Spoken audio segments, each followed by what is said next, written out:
Hi ma'am. Ma'am ngasi video sidi ahanba yengba hawdringai to ko video se soidana share to biramu share to bada mayam da hena kana gadaba video oibanina ado hojik akoi manipur gi manungda mayam na pamna koinariba cloud viewpoint haina chingdagi makha laching ga uraga sunrise yengba aduga sunset yengba gi mafamje aigi poknafam lamdamdani Phunal Maring hairiba jaga sigi location oidune bukang si aina semjarak kadori base location je ai chala ga video to bagi matam je hujiki oina di phangdre ba ado mamangi ai gi video da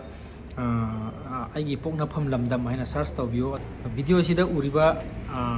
sina mamangi video oira ko hairiba location tak bagi video dugi link do ai description da hapcharam ge ko adu da check to bio aduga mayam pun adum enjoy to ba lak biro mayam video semba je matam je ai phangdra ba ko adu duna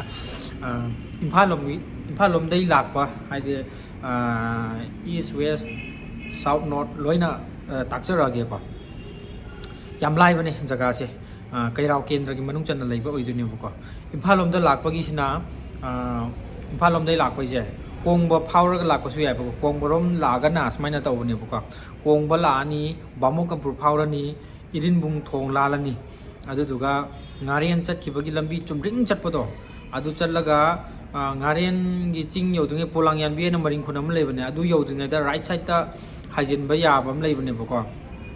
ai video da sadum check to bio adu duga white house phawdo ki ba ya ba oidune ba juki mari je lambi je adu da changa ga adung langdum lalani langdum dagi khandrok yodringai da right side ta welcome to white house Phunal Maring haina tharangani bako adun de ka ba yare Imphal lom kongborom lakbagi side oidune bako aduduga somgi highway national highway somgi Kanchipur road se asonda lakko oiragana waithau da phaujin gyar su yai bako adu punna haijara gi ba waithau yodringai da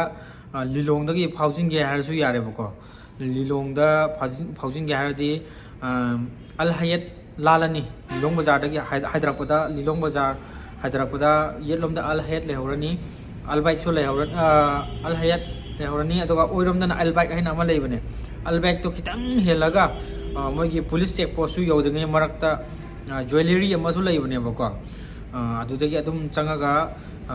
kakhatpa yare rati phawgalaga adum kakhatpa yare aduma leire aduga adu hendoga lambi aphaborom da lakya ragana waithau yorani waithaugi coffee culture leibado coffee culture do right side ta lehorani adu kitang helaga oirom da thiam konjil changi balambi do adu da changaga adum changma yare ko adu sigi lambi se somgi kakching lom dagi lakpa mayam gi jo adum punna haijaramage kakching adu suknu som dagi palen som makharom gi side ki lakpa ngai gi jo adum coffee culture do yodingai da right side ta haijin bam leibane chingya da adu changi ba lambi kaisung ngai leitabane thiam pat lom changi ba thiam konjil adu loi changi doni waithau chiru loi changi doni bako adu changani hujiki thiam gi hek adu changaga thiam gi hek mathak ki chingdu oidone bako adu na thiam lalani thiam lalaga thiam konjil lalani santrok yodingai da thiam dagi na santrok lan na ba ching ama lan ngani ba koila thaba lambi ama adu santrok yodingai da oirom da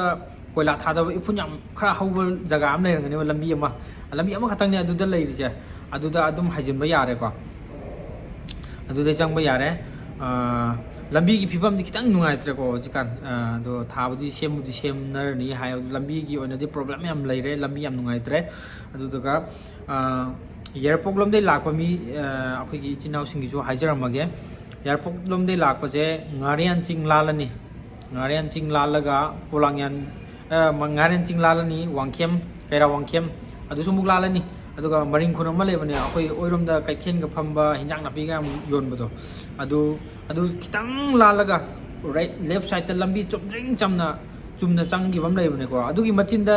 stone crusher am su leibane nung takpagi stone crusher do adum su leibane adu changa ga hojiki aina hairiba langdum lalaga khandrok yodingi da maya da kakhatpado adu oidoini ko sine aduga mayang phal lom dagi maning lom dagi haitare ko adom dei lakpa yu du coffee culture du dei chang masu yare adu duga ꯍꯧꯖꯤꯛꯀꯤ ꯑꯜꯕꯥꯏꯛꯇꯨꯗꯒꯤ ꯈꯤꯇꯪ ꯍꯥꯏꯊꯔꯒ ꯆꯪꯕꯩꯗꯨꯁꯨ ꯌꯥꯔꯦꯕꯀꯣ ꯍꯦꯟꯅ ꯃꯨꯟꯅ ꯒ꯭ꯌꯥꯟ ꯇꯥꯅꯕ video ꯑꯣꯏꯅ ꯀꯩꯅꯣ ꯇꯧꯔꯒꯅ ꯍꯧꯖꯤꯛꯀꯤ ꯋꯥꯏꯊꯧ ꯁꯣꯔꯤ ꯃꯃꯥꯡꯒꯤ ꯚꯤꯗꯤꯑꯣ ꯑꯩꯒꯤ ꯄꯣꯛꯅꯐꯝ ꯂꯝꯗꯝ ꯍꯥꯏꯅ ꯑꯩꯒꯤ ꯆꯦꯅꯦꯜꯒꯤꯁꯤꯗ ꯆꯪꯕꯤꯔꯣꯕꯀꯣ ꯑꯗꯨꯒ ꯃꯈꯥꯗ ꯑꯗꯨꯝ ꯌꯦꯡꯊꯣꯔꯛꯑꯣ ꯚꯤꯗꯤꯑꯣ ꯈꯔ ꯚꯤꯗꯤꯑꯣ 20-30ꯃꯨꯛ ꯂꯥꯜꯂꯝꯒꯅꯤ ꯑꯗꯨ ꯌꯦꯡꯉꯒ ꯑꯩꯒꯤ ꯄꯣꯛꯅꯐꯝ ꯂꯝꯗꯝ ꯍꯥꯏꯅ ꯑꯃ ꯌꯥꯎꯔꯝꯒꯅꯤꯕ ꯕ꯭ꯂꯣꯛ ꯑꯃ ꯑꯗꯨꯗꯒꯤ ꯆꯪꯕꯤꯔꯣ ꯑꯗꯨ ꯆꯪꯉꯒ ꯃꯨꯟꯅ ꯌꯦꯡꯕꯤꯔꯣ ꯑꯗꯨꯒ ꯍꯦꯟꯅ ꯒ꯭ꯌꯥꯟ ꯇꯥꯅꯕꯀꯣ ꯑꯗ ꯍꯌꯦꯡ ꯁꯟꯗꯦꯁꯦ ꯑꯩꯈꯣই ꯃꯊꯛꯇ ꯄ꯭ꯔꯣꯒ꯭ꯔꯥꯝ ꯑꯃꯁꯨ ꯑꯗꯨꯝ ꯏꯁꯩ ꯅꯣꯡꯃꯥꯏꯒꯤ ꯍꯥꯏꯗꯤ ꯃꯆꯥ ꯍꯥꯏꯗꯤ ꯒꯤꯇꯔ ꯂꯩꯕ ꯃꯤꯁꯤꯅ ꯒꯤꯇꯔ ꯄꯨꯕꯤꯔꯛꯑꯣ ꯑꯗꯣ ꯑꯦꯅꯤ ꯏꯟꯁꯇ꯭ꯔꯨꯃꯦꯟ ꯂꯩꯕꯁꯤꯡꯅ ꯄꯨꯕꯤꯔꯛꯑꯣ ꯄꯨꯟꯅ ꯏꯟꯖꯣꯏ ꯇꯧꯃꯤꯟꯅꯁꯤ ꯑꯗꯨꯗꯨꯒ ꯑꯩꯈꯣꯏꯒꯤ ꯕꯣꯅꯦꯝꯁꯨ ꯅꯨꯃꯤꯠꯇꯨꯗꯗꯤ ꯃꯌꯥꯝꯅ ꯕꯣꯅꯦꯝꯅ ꯍꯪꯅꯕꯗꯣ ꯉꯁꯤꯁꯨ ꯍꯪꯉꯤ ꯉꯔꯥꯡꯁꯨ ꯍꯪꯉꯤ ꯕꯣꯅꯦꯝ ꯍꯪꯕꯗꯣ ꯍꯌꯦꯡꯗꯤ ꯑꯩꯅ ꯑꯌꯨꯛ ꯉꯟꯇꯥ ꯍꯧꯗꯣꯛꯑꯒ ꯂꯩꯍꯜꯂꯝꯃꯅꯤ ꯑꯗꯨꯒ ꯃꯌꯥꯝ ꯄꯨꯟꯅ ꯑꯗꯨꯝ ꯃꯤꯠ ꯇꯧꯃꯤꯟꯅꯁꯤ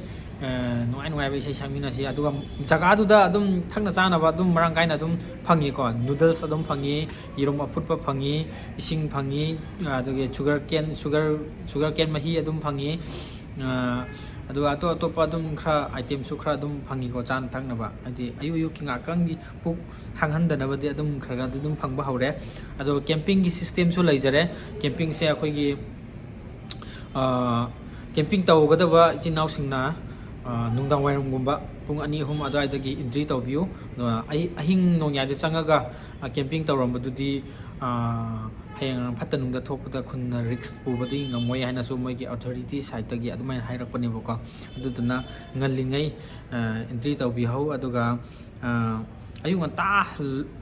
view yengba lakpa ichin naw singna pung manga nangnaba adum la su yare ko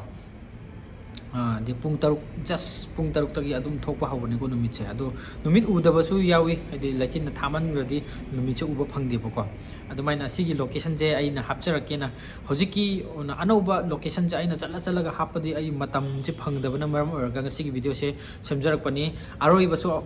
badasu amtanga haijarange mayam lakpiriba mayam lambi kangau naraga hangibani haina hojiki ai comment da phangye boko ado adugi phangdanabai damakta video sibu yaringai share tawbiramuko WhatsApp ta oiro Facebook ta oiro any media platform da adum share tawbiyo aduga mayamna adum laaga mind do fresh obiyo awa pothafam obiyo prakriti gi phajaba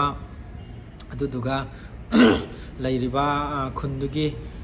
lambi di yam nungai ko sengna harga de ada miyoi singsu adum lambi khangdraga de sorong panda laiba miyoi singsu adum hawdokpiyo kasu kaide adum moina adum hara adum taksarakani ado yam nganna lakpa se pung amani da lakpa se mogi tumba su khra kaiba adugumba gi problem su khra laire ko aji lam lapna lamnina adusu muk laktaba su yade adugasu matam do hotpiro aduga pung manga phaudi manga dagi adum yauraknaba tawbiyo aduga pung taruk ta just pung taruk ta numichi thokpane boko aduga nungdawaram sunset yengi haragana pung ahum dagina manga phauba adumaina sunset chu uba phangani ko sumaina location je hapkina tawjaramani amukasu hana haijarami ko share tawbiramo aduga location je khangdaba jingjo loina aigi video mamangi video aigi pokna pham lamdam haiba video duda check tawbiyo sumaina haijarange tawone mayam adurdi hayeng lakpa ganda sunday da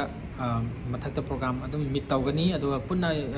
punminasi aduga jaga adugi restriction aduga lairiba funaning thautel haibagi khubamda si tawba yade hayeng mayam pullaganda aina mamangda phammaga wari on lijage ko adugi khudong chabu sulaminasi mayam masi ko nadi swaida dum loisilas ko mayam bye bye